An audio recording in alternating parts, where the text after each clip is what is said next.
Madam Koin Koin. Port Mandela was a city that never apologized for being rich. Its roads were smooth and black like polished stone, stretching endlessly beneath rows of bright streetlights. Expensive cars glided through the night. Range Rovers, Bentleys, sleek black SUVs, moving with the quiet confidence of wealth. Glass towers rose proudly into the sky, reflecting a city that believed it had outgrown fear. Nothing about Port Mandela looked haunted, and yet every city hides its dead beneath concrete, and every dead thing remembers where it was buried. On a hill overlooking the city stood Port Mandela's High School, an elite boarding school built for the children of power. The buildings were pristine, the lawns trimmed with mathematical precision, and security cameras watched every corner. Students walked the grounds in flawless uniforms inspired by Korean private schools, each stitch tailored to perfection. Among them were two girls who did not yet know how deeply this place would change them. Sade Adeyemi moved through the school with quiet confidence. Her hair was styled into two sleek ponytails, always neat, always controlled, just like her mind. Sade believed in logic. She believed that fear was simply ignorance wearing a mask. Chioma Okafor was her opposite. Bold, sharp-tongued, unapologetic. Her intricate cornrows framed a beautiful face that never backed down from confrontation. Where Sade observed, Chioma challenged. Where Sade paused, Chioma acted. They had both heard the whispers, the rumors that drifted through the hallways after sunset, the nervous laughter, the way some students refused to walk alone at night.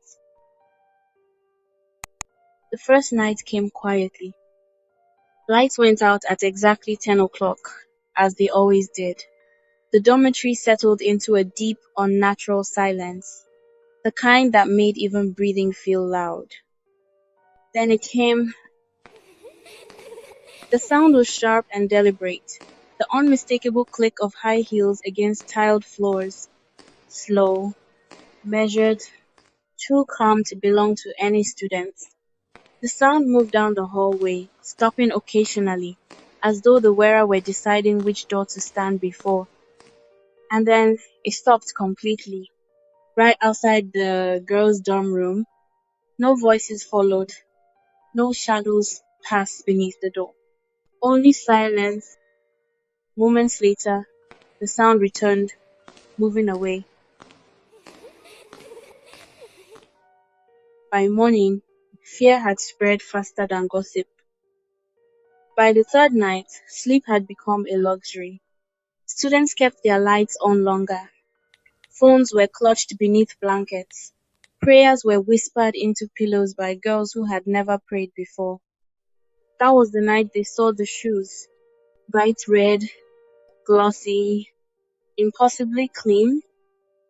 A pair of high-heeled pumps walked slowly down the corridor. No legs, no body, just shoes. The heels clicked crisply against the floor, echoing off the walls as though announcing their presence. When the shoes turned and ran, panic followed. Lights flickered violently, screams filled the hallway, and when everything went still again, one girl lay unconscious on the floor. That was when the name began to circulate freely. Madam Koin Koin. The legend lived in the school library, buried among old newspapers and forgotten records. Years ago, long before Port Mandela became a city of glass and wealth, the land had been bush. A tourist had come, an English woman with strange clothes, strange manners, and bright red shoes. The locals, uneducated and afraid of what they did not understand, mistook her for something evil. They buried her alive, with her shoes still on. On the ground, in darkness, she had suffocated, her last sounds swallowed by the earth. Visiting day brought parents in luxury cars and laughter that felt forced. Some students went home lighter, others stayed behind, pretending not to envy them. That night, the footsteps returned, closer than ever, louder. Doors were locked, lights were left on.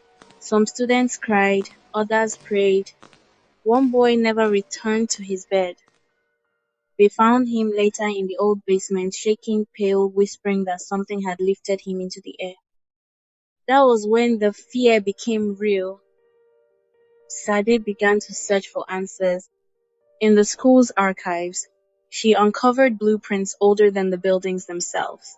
What she found made her blood run cold. The dormitories had been built directly over a burial ground. One grave had no marker. It lay directly beneath Chioma's bed.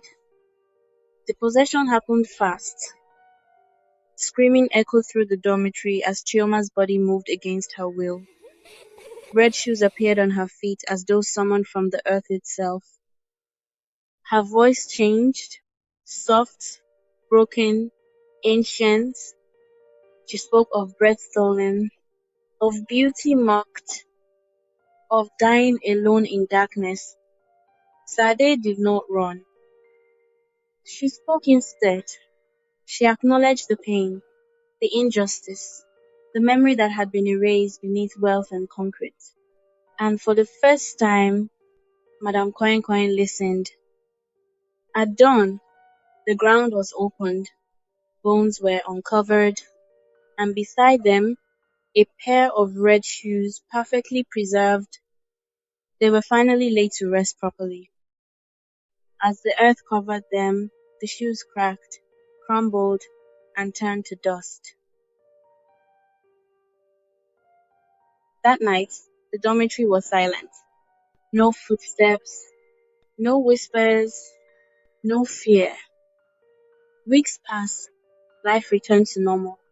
But sometimes, when the wind moved just right through the corridors of Port Mandela's high school, Sade thought she heard it, just once. A reminder, some ghosts do not haunt to scare. They haunt to be remembered. And in Port Mandela, Madame Koin Koin was never forgotten.